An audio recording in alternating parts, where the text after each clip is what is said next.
आंकड़े कुछ इस तरीके से है कि आरआरबी एनटीपीसी का फॉर्म आता है। कब आता है मैं आपको डेट मेंशन करता हूं। यह फॉर्म आया था 1 मार्च को, 31 मार्च इसकी लास्ट डेट थी भरने की। 35,000 के आसपास वैकेंसी थी। इसके बाद एक दूसरा फॉर्म आता है 12 मार्च को और 12 अप्रैल थी उसकी लास्ट डेट भरने की। वो थी आरआरबी ग्रुप डी, जिसे ग्रेड डी भी कहा जाता है।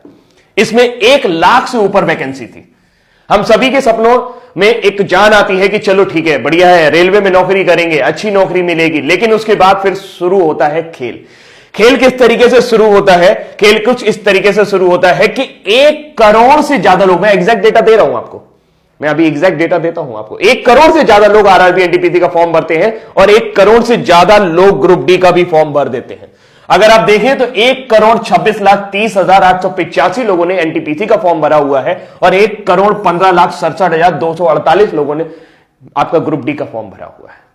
और अगर हम इस आंकड़े को और आगे लेके जाएं दोस्तों, तो ये आंकड़े और भी ज्यादा चौंकाने वाले हैं कि अगर आप टोटल फॉर्म भरे जाने की संख्या देखें तो ये इतनी बड़ी संख्या है कि 2,41,98,133 लोगों ने फॉर्म भरा है। सिर्फ 1 लाख वैकेंसी ग्रुप डी, अगर उसमें 35,000 एनटीपीसी भी जोड़ दे तो 1,35,000 वैकेंसी के लिए। आप समझ सकते हैं कि आज की डेट में बिल्कुल एकदम सिंपल सा आइडिया यह है कि भारत में 10 करोड़ लोग बेरोजगार हैं, जो किसी ना किसी तरह की बेरोजगारी से ग्रस्त है, जिनकी डेली की इनकम 200 रुपए भी नहीं है। जी हां, जो महीने में 6,000 रुपए भी नहीं कमा सकते हैं। आज की डेट में 80 रुपए पेट्रोल हो गया। और सबसे बड़ी बात है कि मार्च का फॉर्म आया, फिर कहते हैं कि टेंटेटिव डेट आपके एग्जाम की हो जाएगी सितंबर, जून से सितंबर के बीच में आपका एग्जाम करा देंगे। बहुत बढ़िया बात है। अब सबसे बड़ी बात यह है कि इन्होंने इस फॉर्म के लिए जनरल कैटेगरी से 500 रुपए लिए थे। कितने लिए थे? 500 रुपए। ग्रुप डी के लिए भी 500 और एनटीपीसी के लिए भी 500। अगर मैं मान लेता हूं सारे जनरल लोगों ने भरा होगा तो यह मैक्सिमम अमाउंट पहुंचता है 1200 करोड़ रुपए, 1,200 करोड़ रुपए।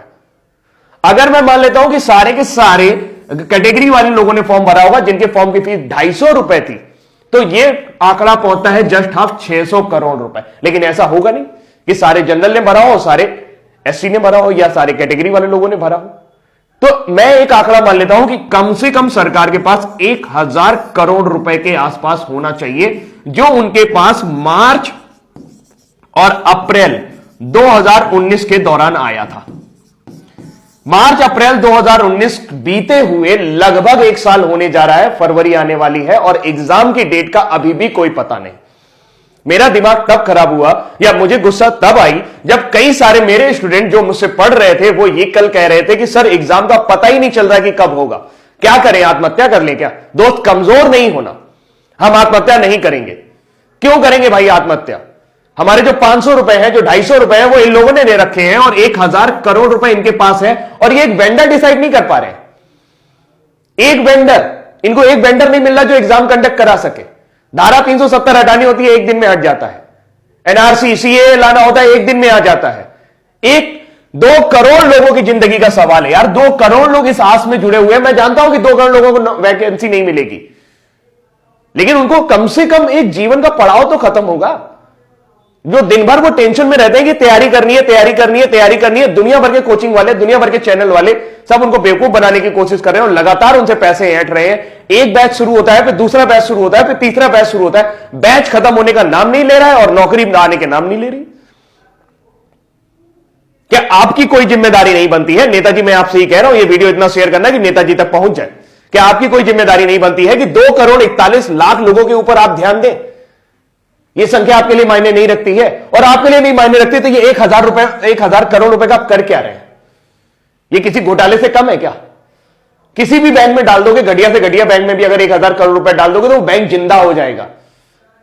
पूरे देश की आबादी सिर्फ 137 अरब है। मैं सिर्फ इसलिए बोल रहा हूं क्योंकि 1,000 करोड़ रुपए अगर आप उनको भी बांटना शुरू करेंगे तो कई लोगों के जीवन सुधर जाएंगे। और आपको क्या लगता है जिन्होंने ये 500 रुपए दिए वो बहुत अमीर घर से आते हैं? उनके घर में BMW खड़ी है, उनका बड़ा सा मकान है? जी नहीं, वो कभी भी आरआरबी ग्रुप डी और एनटीपीसी की नौकरी करने नहीं आएंगे। ये वो लोग हैं जो तिल तिल करके तैयारी कर रहे हैं, अपनी मेहनत खून पसीने की कमाई से तैयारी कर रहे हैं, वो पैसा देने की कोशिश कर रहे हैं। अब हम क्या कर सकते हैं? हम कुछ नहीं कर सकते। क्यों नहीं कर सकते? क्योंकि हम सिस्टम में नहीं है, आप सिस्टम में हैं। मुझे नहीं लगता कि आपके पास ऐसी कोई वजह है जिसकी वजह से आप एक वेंडर डिसाइड नहीं कर पा रहे। आप हर 3 महीने बाद एक बहाना बना देते हैं कि हमें वेंडर नहीं मिल रहा। अरे वेंडर नहीं मिल रहा तो ये 500 रुपए आपने कैसे डिसाइड किए? आपने कैसे डिसाइड कर लिया कि एक लड़के का खर्चा 500 रुपए आएगा? क्या वेंडर 500 रुपए से ज्यादा नहीं ले सकता आपसे? सिर्फ सोची समझी रणनीति है। मार्च में आपको यह पैसा मिला है, 1000 करोड़ रुपए आपके बैंक में पड़ा है और आप एक वेंडर डिसाइड नहीं कर पा रहे। 1000 करोड़ रुपए बहुत होता है। आप कहेंगे सर 1 करोड़ लोगों का वो भी तो करवाना है, एग्जाम भी तो करवाना है। तो ये 500 रुपए भी तो आप ही ने डिसाइड किए थे। जहां 100 रुपए फॉर्म के लगते थे वहां 500 रुपए लिए आपने। बोले कि सब वापस करेंगे, कब वापस करेंगे इसका पता नहीं है। आप सिर्फ और सिर्फ बिजनेस कर रहे हैं और इस 1000 करोड़ रुपए को घुमा रहे हैं। ये जनता का पैसा है और जनता जवाब मांगेगी आपसे। दोस्त नेताजी आप भी ध्यान से सुन लीजिए, जो लोग भी ये वीडियो देख रहे हैं भाई, अगर उनको मेरी बात सही लग रही हो या लग रही हो, मेरी बात सही लग रही हो या लग रही हो, लेकिन बात है सच्ची।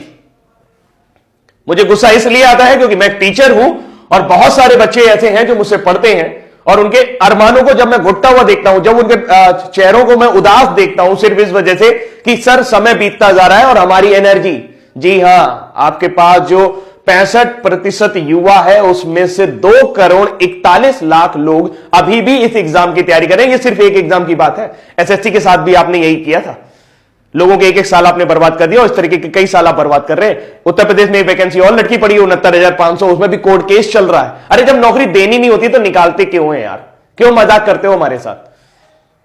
जब देनी नहीं होती तो निकालते क्यों मजाक करते हो हमारे साथ? हमारा जीवन इस तरीके से एक सपना बुनना शुरू कर देता है कि नौकरी लगेगी, नौकरी लगेगी। जिस उम्र में उनकी एनर्जी बढ़नी चाहिए, आपको क्या लगता है कि इतना हतोत्साहित युवक आप लोग हैं तो आप उससे अच्छा काम करा पाओगे? जो 1 साल 2 साल तैयारी करके आया होगा, जिसके लिए नौकरी मिलना ना मिलना सब बराबर हो चुका होगा। अरे कोई प्लानिंग ही नहीं है यार। बड़े बड़े आईएएस बैठे हो आप लोग, इतना सारा आईएएस भरा पड़ा है, सब जिसको देखो वो बहुत ऊंची ऊंची पोस्ट पे, वो लोग बढ़िया गाड़ी से चल रहे हैं, बढ़िया बंगले से घूम रहे हैं, सारा सब कुछ उनका जीवन सुलभ है। उनको इनकी फिक्र नहीं हो रही, किसी को इनकी फिक्र नहीं हो रही। 2 करोड़ लोग, ओ माय गॉड, इतनी बड़ी जनसंख्या है 2 करोड़, कुछ कहने को नहीं। अगर अपने दम पर आ जाएगी ना तो आप परेशान हो जाओगे, आपका सिस्टम मिल जाएगा पूरा। बहुत बुरा है, बहुत बुरा है। भावुक हूं मैं, बहुत ज्यादा बुरा है। अभी के लिए इतना ही रखता हूं, लेकिन उम्मीद करता हूं कि मैसेज आपको मिल गया होगा। इस वीडियो को इतना ज्यादा शेयर करिएगा कि सबके पास तक पहुंच जाए। खासकर